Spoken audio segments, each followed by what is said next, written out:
Dan yang ketiga, biasanya gejala yang juga muncul saat MPASI ini adalah alergi ya. Nah, ini macam-macam pemicunya. Nah, alergi ini sendiri biasanya berbeda dengan intoleransi ya. Kalau alergi ini dipicu oleh reaksi imunitas si tubuh bayi ini karena dia lagi beradaptasi dengan makanan-makanan baru ya. Biasanya tertentu aja, nggak semua makanan dia akan memicu imunitasnya dia gitu ya. Dan biasanya bisa juga karena sistem imunitas anak ini terlalu rendah, misalkan asupan makannya nggak bagus, berat badannya kurang, gizi buruk, akhirnya dia lebih resiko alerginya lebih tinggi. Atau bisa juga ada riwayat atopi pada keluarga. Atopi ini apa? Riwayat alergi. Jadi orang tuanya juga punya alergi gitu. Walaupun alerginya belum tentu sama dengan si kecil gitu ya. Nah, jadi tipsnya bagaimana? Yang pertama, Bunda harus bisa memastikan bahan makanan apa sih sebetulnya yang dikenalkan ini yang bisa ditoleransi dengan baik. Jadi memang pelan-pelan mengenalkannya ya Bunda, walaupun tetap kita berikan dengan 4 bintang, tapi tetap kita harus mengevaluasi juga kalau ada gejala-gejala tertentu, sebaiknya kita evaluasi kira-kira bahan makanan baru apa sih yang baru aku kasih gitu yang bisa memicu kondisi alergi pada anakku gitu ya. Dan usahakan agar tetap memvariasikan makanan. Tujuannya apa sih? Biar vitamin mineralnya bisa komplit. Kalau vitamin mineralnya komplit dari si kecil, otomatis sistem imunitasnya dia baik. Kalau sistem imunitasnya baik, resiko untuk alergi akan lebih bisa ditekan gitu ya. Kemudian yang ketiga, kita juga harus mewaspadai gejala-gejala alergi pada anak gitu ya. Apalagi kalau kita baru mengenalkan makanan baru gitu, terutama protein biasanya. Contohnya apa? Beberapa anak memicu gatal, bisa juga sesak nafas, atau kepencernaan, biasanya mual muntah, bisa diare, atau matanya berair gitu ya, tiba-tiba batuk kering. Nah ini coba evaluasi, bisa jadi karena alergi. Dan kalau ada gejala-gejala tadi, mulai catat, kira-kira makan apa saja sih yang memicu alergi pada anak saya, jadi kedepannya bisa dihindari untuk sementara.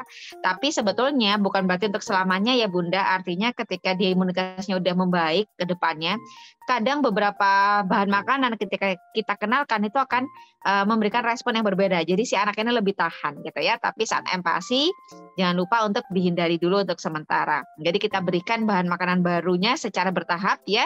Kemudian juga sambil mengenalkan yang baru kita menyajikan makanan yang sebelumnya sudah terbukti bebas alergi gitu ya.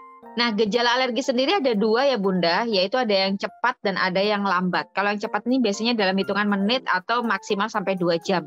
Tiba-tiba habis makan kok daerah matanya bengkak ya gitu. Kemudian juga kulitnya kok tiba-tiba merah-merah biduran nih, atau mulutnya tiba-tiba merah gatal, atau tiba-tiba muntah-muntah diare dalam waktu 2 jam.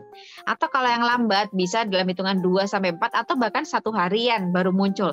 Kok tiba-tiba muntah, tiba-tiba diare berulang, perutnya kembung, kolik gitu ya. Nah, coba evaluasi bisa jadi karena alergi.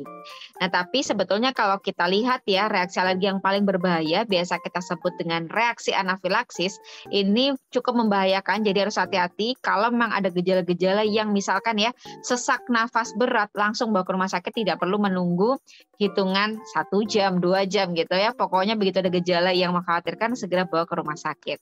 Tapi seperti yang saya sampaikan tadi, kalau Bunda lihat ya di grafiknya, untuk alergi makanan itu biasanya dia akan mulai melandai nih di usia 1 tahun ke atas. Jadi pelan-pelan bertahap nanti dikenalkan lagi sambil dievaluasi kira-kira mampu tidak ya anak ini gitu. Atau kalau mau yang lebih tepat sasaran memang sekarang ada tesnya khusus ya untuk alergi, tapi kan kadang tesnya ini kurang nyaman untuk mereka. Jadi tunda dulu kalau memang sudah agak besaran, misalkan seperti itu. Nah, alergen ini apa sih? Alergen ini sebetulnya pencetus alergi ya, dan itu jenisnya macam-macam. Ada 2 jenis. Yang pertama ada dari makanan, dan kedua dari sesuatu yang terhirup. Nah, karena kita MPASI ya otomatis kita fokusnya ke yang termasuk alergi makanan terutama ya, dan yang paling banyak ini yang ada di gambar yang saya tunjukkan. Yang pertama, biasanya susu sapi nih, produk susu sapi dan turunannya, entah itu keju, butter, yogurt, beberapa anak alergi. Atau yang kedua, kacang kedelai gitu ya. Kemudian yang ketiga, kacang tanah. Kalau ini biasanya di orang luar negeri kalau kacang tanah ini ya, atau di beberapa orang kacang-kacangan yang lain. Jadi evaluasi setiap pemberian kacang-kacangan yang baru gitu. Kemudian bisa juga ke arah makanan laut, seafood misalkan, habis dikasih udang kok jadi gatel-gatel ya Dok, kasih cumi tiba-tiba gatel-gatel. Atau di beberapa anak alergi gluten, ya biasanya datang dari produk-produk gandum gitu ya. Atau beberapa juga yang sering juga memicu biasanya telur atau juga ikan, terutama ikan laut. Nah, jadi penanganannya bagaimana? Pastinya tadi ya, mengenalkan jenis makanan baru ini memang harus bertahap ya, walaupun tetap harus 4 bintang.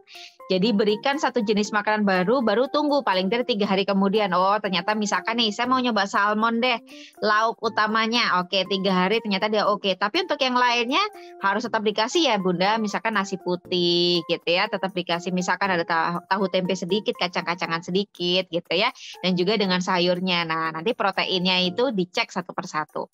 Nah, kemudian juga jangan lupa kita tetap harus menyertakan makanan yang sebelumnya dia konsumsi dan sudah terbukti bebas alergi. Misalkan udah pernah ngecek ikan kembung, dia baik-baik aja. Boleh nih, misalkan pagi dikasih ikan kembung, nanti siangnya coba pakai yang baru. Misalkan aku mau nyoba ikan nila deh, atau misalkan aku mau nyoba udang gitu. Boleh, silakan gitu.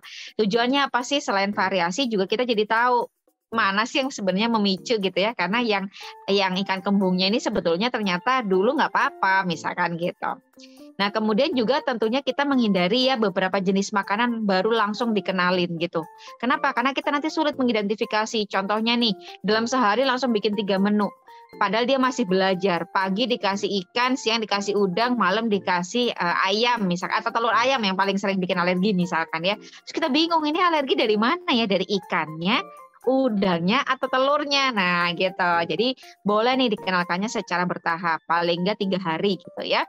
Kemudian juga kalau misalkan anak ini punya riwayat alergi dan kita sulit nih, jadi bingung, aduh dok saya tetap bingung nih, saya bingung yang mana sih, waktu itu saya kasih telur bisa kok sekarang nggak bisa. Nah boleh nih ya, dikonsultasikan ke dokter anak. Kenapa? Untuk mengetahui, jadi jenis makan pemicu alerginya apa, biasanya nanti akan dikasih beberapa list gitu ya, untuk dicek secara bertahap.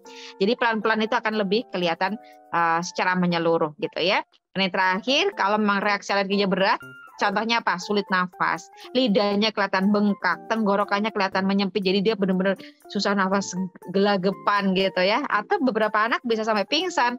Nah, ini adalah gejala yang cukup berat dan bisa membahayakan nyawa, jadi segera bawa ke rumah sakit atau dokter terdekat.